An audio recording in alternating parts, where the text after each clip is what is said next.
నీవు నా సొంతమైనవులే, నన్ను నీ సొత్తుగా మార్చుకున్నావులే.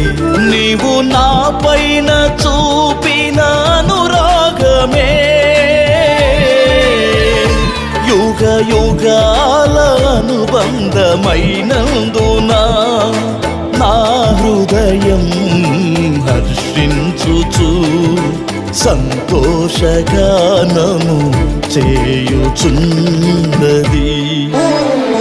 సర్వలోకాలనే ఏలుచున్న